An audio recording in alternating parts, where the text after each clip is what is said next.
नमस्कार, आपके साथ हूं मैं राजीव शर्मा। कोविड ओपीडी लेकर हाजिर हैं हम। दुनिया के कई देशों में आ चुकी तीसरी लहर के बाद भारत में इसकी आशंका को देखते हुए सरकारें जरूरी तैयारियां करने में जुट गई हैं। सेकंड वेव का कहर बरपा चुका कोरोना अब तक तीसरी लहर की तैयारी में है, लेकिन सरकारों ने इसके खिलाफ निपटने का ब्लूप्रिंट भी तैयार कर लिया है।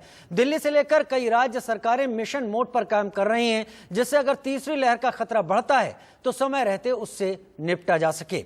वहीं तीसरी वेव के असर को लेकर बार बार स्टडीज भी आ रही हैं, जिसमें इसके खौफ के बारे में बताया जा रहा है। लांसेट जर्नल में छपी नई स्टडी में कहा गया कि तीसरी लहर का कहर बच्चों पर ज्यादा नहीं होगा। ऐसा नहीं है कि बच्चे संक्रमित नहीं होंगे, लेकिन जो संक्रमण होगा उसे डॉक्टरों की सलाह पर घर भी ठीक किया जा सकता है। स्टडी में कहा गया कि बड़े बच्चों की अपेक्षा 10 साल से कम उम्र के बच्चों में खतरा और भी कम होगा। लेकिन जो भी है, तीसरी लहर से निपटने के लिए सरकारें कितनी तैयार हैं, हॉस्पिटल कितने मुस्तैद हैं और इसका किस पर असर पड़ सकता है, इस सब पर बातचीत करने के लिए हमारे साथ डॉक्टरों का एक पैनल मौजूद रहेगा। तो अगले 1 घंटे बने रहिए हमारे साथ कोरोना ओपीडी में। और देश में तीसरी लहर की आशंका को लेकर दिल्ली सरकार मुस्तैद हो गई है। उसने 5000 मेडिकल असिस्टेंट ट्रेनिंग का ऐलान किया है, जो कम्युनिटी नर्सिंग असिस्टेंट की तरह होगी। दूसरी लहर आती है तो जैसा हमने दूसरी लहर में भी देखा, पहली लहर में भी देखा कि मेडिकल और पैरामेडिकल स्टाफ की बड़ी कमी हो जाती है। उसको ध्यान में रखते हुए सरकार ने एक बहुत बड़ा एम्बिशियस प्लान बनाया है। 5000 हेल्थ असिस्टेंट्स तैयार करने का। इनको टेक्निकल भाषा में कम्युनिटी नर्सिंग असिस्टेंट्स कहते हैं। तो 5000 युवाओं को ट्रेनिंग दी जाएगी, 2-2 हफ्ते की ट्रेनिंग दी जाएगी। आईपी यूनिवर्सिटी ये ट्रेनिंग दिलवाएगी और दिल्ली के 9 मेजर मेडिकल इंस्टीट्यूट्स हैं जहां पे उन लोगों को बेसिक ट्रेनिंग दी जाएगी। ये 5000 जो हेल्थ असिस्टेंट्स या कम्युनिटी नर्सिंग असिस्टेंट्स बनेंगे, ये डॉक्टर्स और नर्सेज के असिस्टेंट के रूप में काम करेंगे। ये अपने से कोई निर्णय नहीं ले पाएंगे। जो उनको डॉक्टर काम देंगे, जो नर्स काम देंगी, वो काम करेंगे। इनको बेसिक नर्सिंग में, पैरामेडिक में, लाइफ सेविंग में, फर्स्ट एड में, होम केयर में, इनमें इन लोगों को ट्रेनिंग दी जाएगी। दिल्ली में तीसरी लहर अगर आती है तो उससे दिल्ली को बचाने की तैयारी की जा रही है। पिछले कुछ दिनों में मैं कई अस्पतालों में भी गया। ऑक्सीजन के नए प्लांट्स लगाए जा रहे हैं, ऑक्सीजन कॉन्सेंट्रेटर्स, ऑक्सीजन के सिलेंडर्स और ऑक्सीजन के स्टोरेज टैंक्स, कई सारी तैयारियां तीसरी लहर को लेके की जा रही है।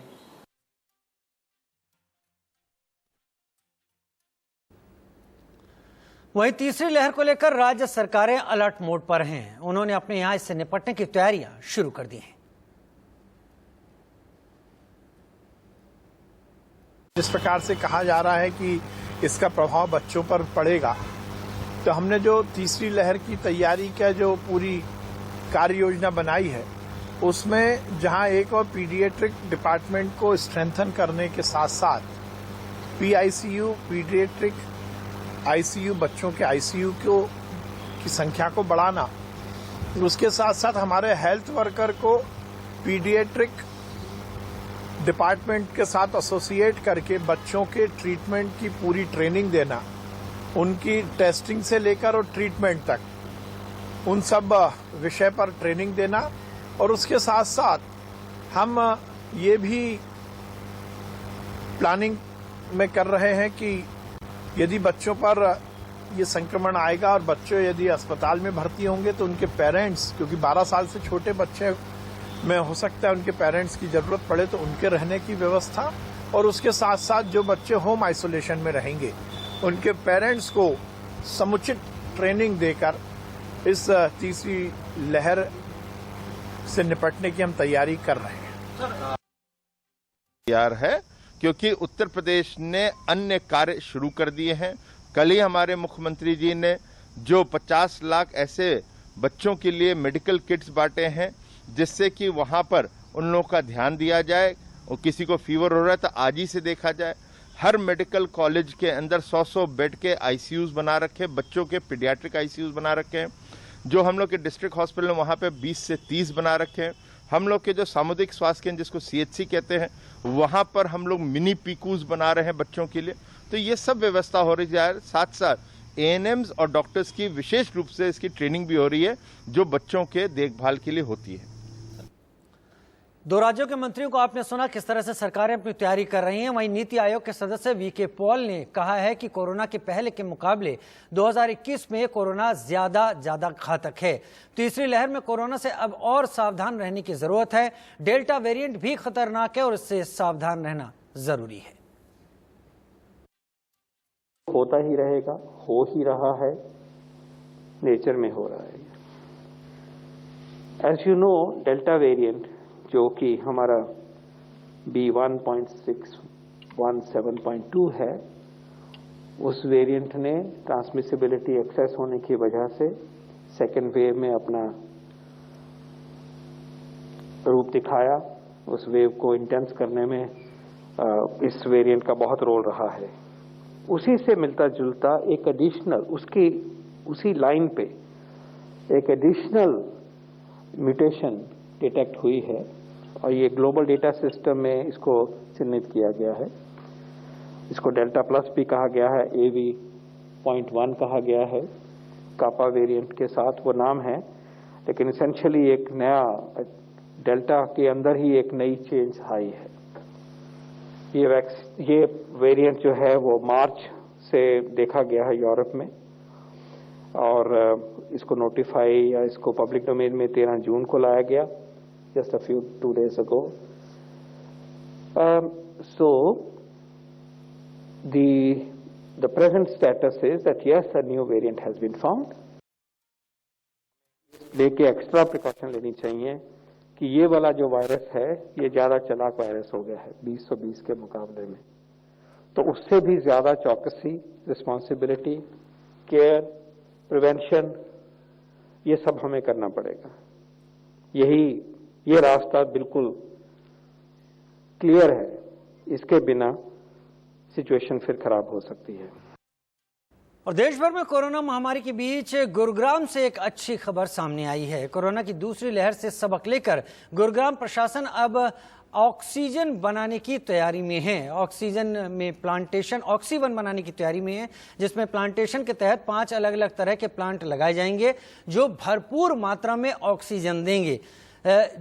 मरीजों को जिस तरह से ऑक्सीजन की सप्लाई होती है उससे बेहतर अगर पर्यावरण को भी शुद्ध किया जा सके, लिहाजा गुरुग्राम प्रशासन ने ऑक्सी-1 बनाने की तैयारी कर ली है। जो कॉरपोरेशन है उनके पास जो लैंड बैंक है, लैंड बैंक में काफ़ी पहाड़ी क्षेत्र है। उस पहाड़ी क्षेत्र में कुछ एक ऐसा पैच निकाला जाए जिसमें कि थिक प्लांटेशन की जाए। जो ऑक्सी-1 के लिए जो बेसिक इंग्रेडिएंट्स हैं, जो 5 प्लांट्स लगाने हैं, उन पे भी मेन फोकस रखा जाए। हरियाणा में अब 2 जगह ऑक्सी-1 का किया गया, करनाल और पंचकुला में।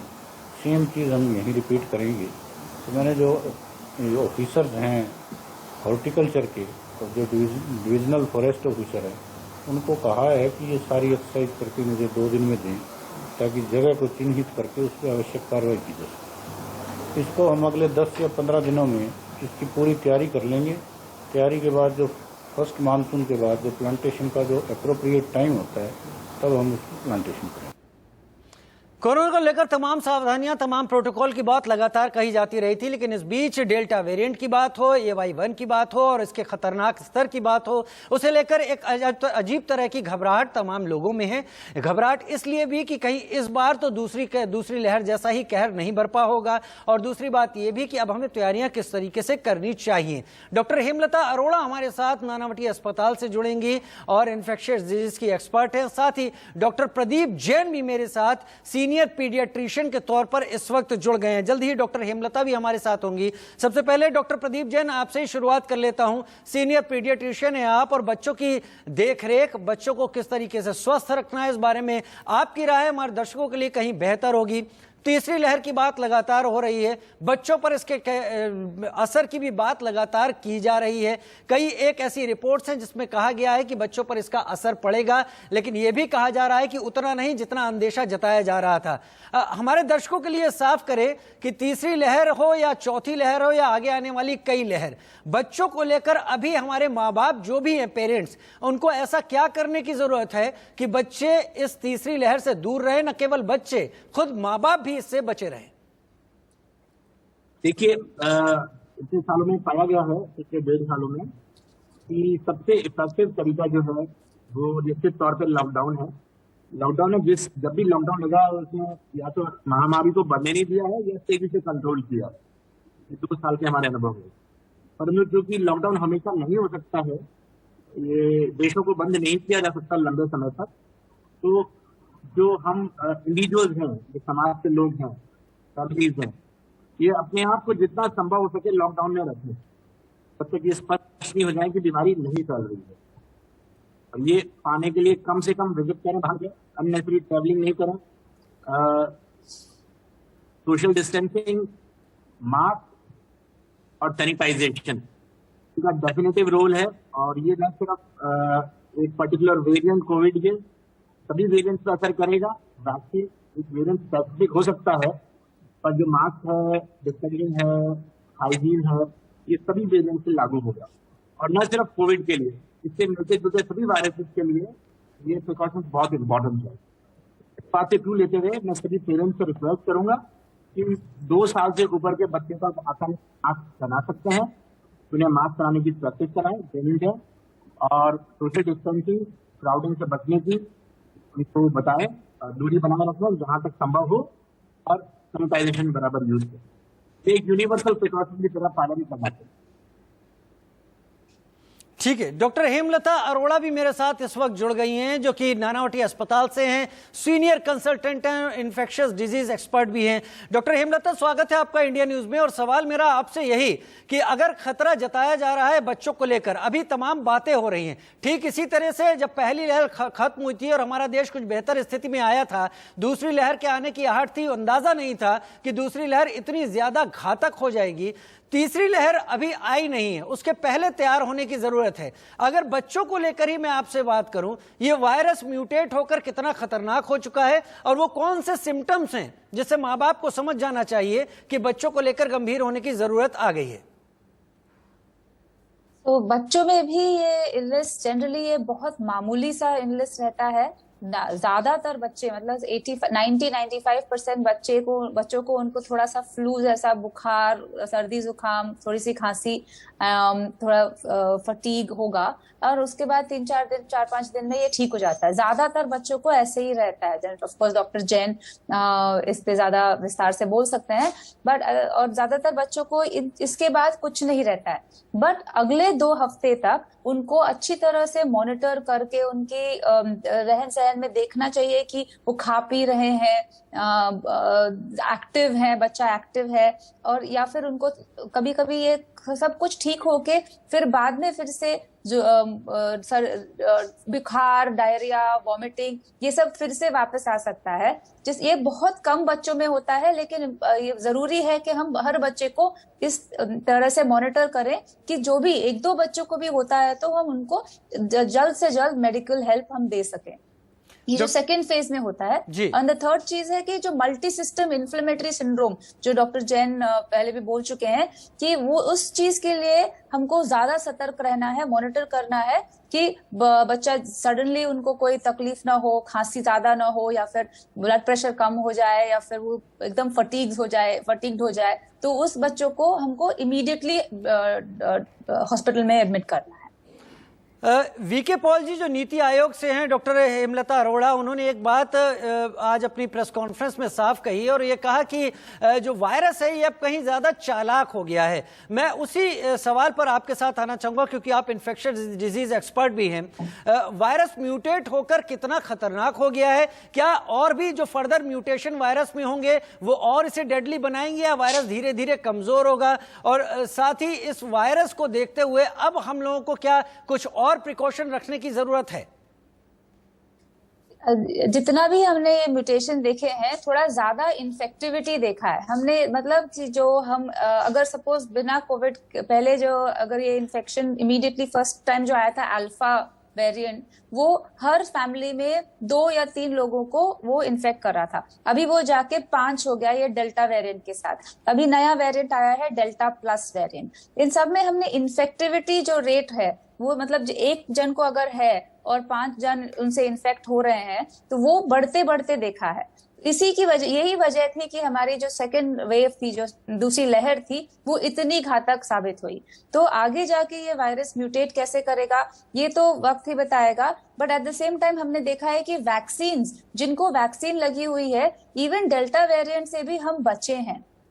हो सकता है कि किसी वेरिएंट के अगेंस्ट जो एंटीबॉडीज है वो ज्यादा बनती हैं और किसी वेरिएंट के अगेंस्ट थोड़ी सी कम, बट बनती जरूर हैं एंड उससे प्रोटेक्ट करती हैं। तो प्रोटेक्शन, मेन प्रोटेक्शन तो अपनी जो सेफ डिस्टेंस, मास्क और हैंड हाइजीन तो है ही, उसके साथ में जल्द से जल्द जितना हो सके वैक्सीन ले लेना, वैक्सीन लगवा लेना, ये हमारे प्रोटेक्शन है। हर वेरिएंट के अगेंस्ट ये काम तो कर रही है, थोड़ा कम थोड़ा ज्यादा। आगे जाके म्यूटेशंस कैसी होंगी, जनरली जो वायरल इन्फेक्शंस होती हैं, एक लहर दूसरी लहर ज्यादा हुई है। इवन हमने इन्फ्लुएंजा के जो पैंडेमिक हुई थी 100 साल पहले, उसने भी देखा था कि पहली लहर कम थी, फिर दूसरी लहर बहुत ज्यादा थी और तीसरी लहर पहली और दूसरी के बीच के लेवल की थी। तो ये जो तीसरी लहर है अभी जो कोविड की, जो हम एक्सपेक्ट कर रहे हैं कि अगस्त सितंबर में आएगी, हो सकता है कि अगर हमारी वैक्सीनेशन लेवल ज्यादा हो जाए तो ये लहर भी काफी, मतलब जो पहली लहर है उससे भी कम हो सकती है।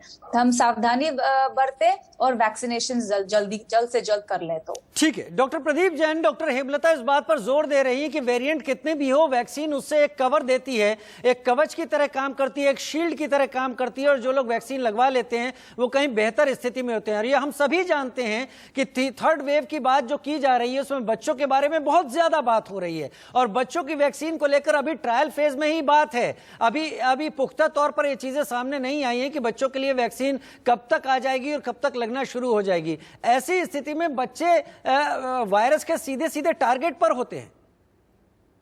बिल्कुल सही कहा आपने, मैं डॉक्टर हेमलता से सहमत हूँ। लेकिन एक बात जो है वो हम सब लोगों को वापस असेस करना चाहिए, आकलन करना चाहिए मेडिकल कम्युनिटी, क्या बच्चे सेकेंड वेव में अफेक्ट हुए थे कि नहीं हुए थे। हमें ऐसा महसूस होता है अधिकतर पीडियाट्रिशियंस को हमारे जोन में कि बच्चे काफी अधिक संख्या में इन्फेक्ट तो हो गए थे सेकेंड वेव के दौरान भी। इससे हमें सबूत MIS की बढ़ती हुई इंसिडेंस से भी मिलता है, और जब हमें किसी और वजह से एंटीबॉडी टेस्ट करवाना पड़ता है तो एंटीबॉडी टेस्ट पॉजिटिव आते हैं। सबसे अच्छा ये रहा है कि वो बच्चे माइल्डली सिम्टोमेटिक या एसिम्टोमेटिक थे। अब ये क्लस्टर कितना बच्चा है जो बच्चे अनइंफेक्टेड था, वो देखने वाली बात है। समय के साथ जैसे डाटा इकट्ठा होंगे वैसे पता चलेगा, पर एक वेव बच्चों में आ चुकी है, काफी सारे बच्चों को इन्फेक्ट कर चुकी है ऑलरेडी, बीमारी बहुत तेज नहीं हुई। ठीक है, ठीक लगातार ठीक है। डॉक्टर जैन, मेरे साथ विजय कुमार इस वक्त औरंगाबाद से जुड़ गए, क्योंकि इस खास प्रोग्राम में हमने अपने दर्शकों को भी अपने सवालों को आपके सामने रखने का मौका दिया है। विजय कुमार जी, अपना सवाल पूछिए।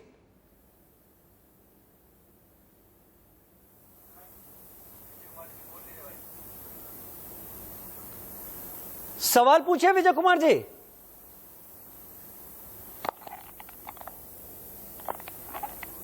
चलिए, विजय कुमार जी इस वक्त अभी हमारे साथ कनेक्टेड नहीं है। डॉक्टर जैन, अपना जवाब आप पूरा कर सकते हैं।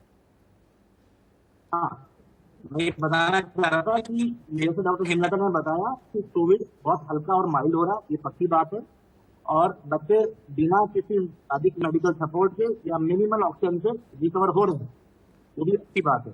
परंतु एक इम्पॉर्टेंट डिजीज है MIS, जो आमतौर पर एक्यूट कोविड होने के बाद में विदिन 3 to 4 वीक, 3 से 4 सप्ताह बाद होती है, 3 से 4 सप्ताह के पश्चात।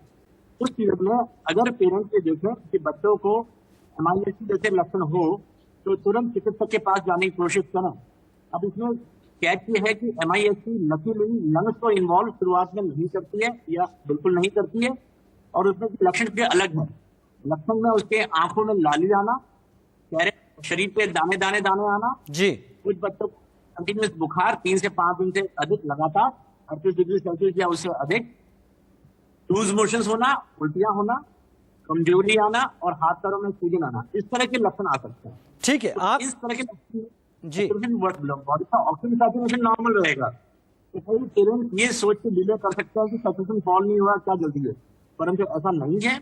शुरुआती लक्षण आते ही तुरंत चिकित्सक को दिखाएं, क्योंकि इनमें कई बच्चों में, अधिकतर बच्चों में लंग्स सेफ रहते हैं और कार्डियोवैस्कुलर इन्वॉल्वमेंट होता है, ब्लड प्रेशर कम होता है, शॉक में। ठीक है, रवि कुमार जी इस वक्त गुरुग्राम से मेरे साथ जुड़ गए हैं। रवि अपना सवाल पूछें। रवि सवाल पूछिए अपना।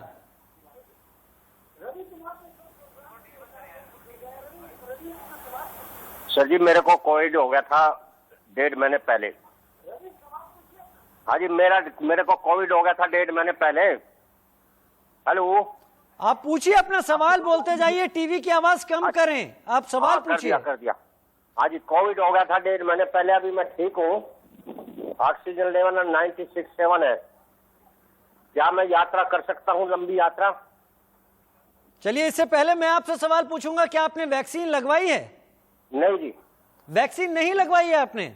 नहीं, कोविड हो गया था तो वैक्सीन लगाने का मतलब ठीक है, 3 महीने बाद लगाएंगे। ठीक है। डॉक्टर हेमलता, इनको 1.5 महीने पहले कोविड हुआ था, जो बात कर रहे हैं तो ठीक है, समझ में जी, समझ में। जो उनको 1.5 महीने पहले कोविड हो चुका है तो उनको जनरली 3 महीने से 6 महीने तक कोविड की ऑटोमेटिकली इम्यूनिटी आ जाती है।